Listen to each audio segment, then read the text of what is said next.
I don't want to be long on this. Mr. Speaker, first I would like to thank you for giving me this opportunity. And Mr. Speaker, I would like to just make a few general statements on elections.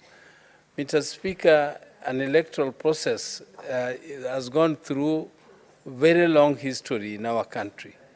Mr. Speaker, we used to have a system in this country where Mr. Speaker, sir, Madam Speaker, the president was everything. President was the one who was budgeting for the Electoral Commission. The president is the one who was holding funds for them. Madam Speaker, the president was the one choosing the chair of the Electoral Commission. Madam Chair, it was also the same president who was determining the calendar of elections. Madam Chair, those days were very, very dark days. And therefore, we used to have a one-party system, Madam Speaker. Madam Speaker, through that one-party system, it was very, very torturous to particularly members of parliament. And Madam Speaker, I will recall that there is one time when through that one-party system, and I was a councillor in those days, Madam Speaker, I was a councillor in Kisumu municipality. And there was a committee of KANU, which was called a disciplinary committee. And that committee, Madam Chair, Madam Speaker, was very, very ruthless. If you were charged for any offense of having offended the government or having done some mistake to some leaders or disagreeing with the leader, you would be called to appear before that commission, before that committee of disciplinary in the morning. And Madam Speaker, if you appeared before that committee in the morning and somehow after interviewing you, they found you to be guilty, they would declare a verdict of guilt on you. And if they did that, Madam Speaker, that matter would be taken to Parliament the same afternoon. And if it was brought to Parliament the same afternoon, Madam Chair, what would happen to you was that the Speaker would declare your seat vacant, because the verdict of that disciplinary committee would be that you have been expelled from KANU. And once you have been expelled from KANU, and KANU was the only party, therefore, Madam Speaker, you need not have any other chance to go to any other party to contest. That was your end. So people used to go before that disciplinary committee and kneel and try to plead so that they would be exonerated, Madam Speaker. Madam Speaker, because if you were declared guilty, that was almost like the end of your life.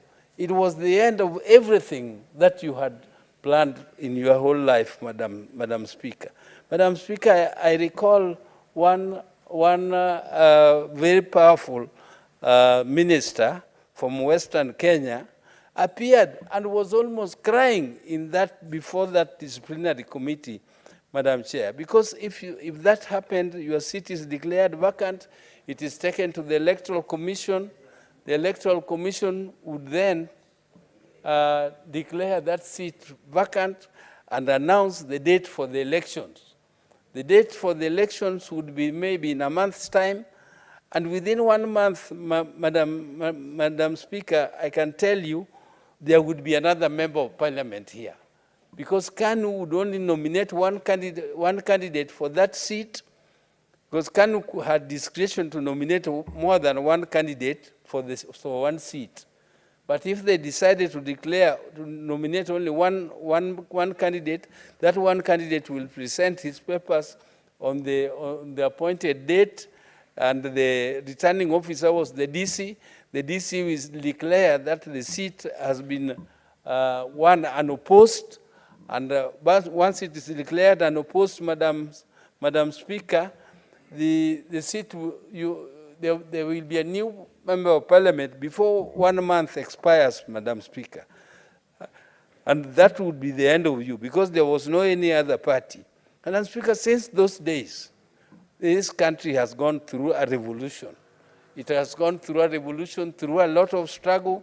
People even shed blood in order to get to where we are, Madam Speaker, and a lot of changes. When the new constitution came, Madam Speaker, it was like something like God sent. It was God sent because now those dates, those election dates, which the president used to tell us, I was in this parliament, Madam Speaker, when the president used to tell us that the date of election will be announced by him. It is a secret weapon. It is a secret weapon which he could use to, to deal with the opposition, whoever was trying to bring whatever issues. So, Madam Speaker, those days are long gone. We are now discussing a whole bill which now gives details, even a select committee to select the chairman of the Electoral Commission. This is a big revolution, Madam Speaker. I'm so happy that we have come to this stage where we are even talking of auditing elections. Going through a process of auditing the elections, Madam Speaker, which is something which was unheard of. This is something which I'm very, very pleased about, Madam Speaker. Even though we cannot have a perfect bill, Madam. The NADCO team sat, they went through the whole electoral process, they found out the weaknesses, they identified those weaknesses, and they tried their best to do improvements on them. I can see that we still have some of us who are still having some ideas on the improvements they still want to do on amendments, which is their right as per our constitution. They have a right to do amendments, but Madam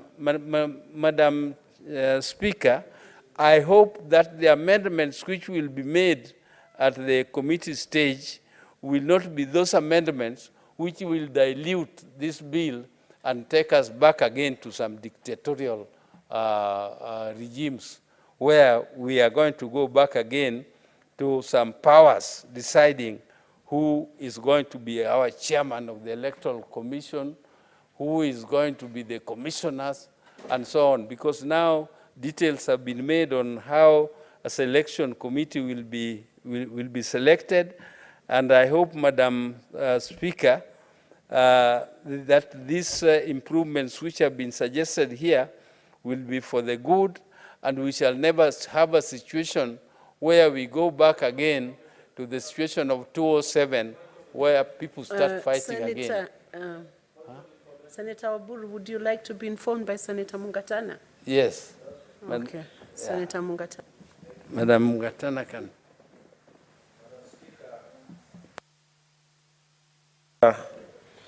I'm one of those people who always want to listen to the Honorable Dr. Oburu, because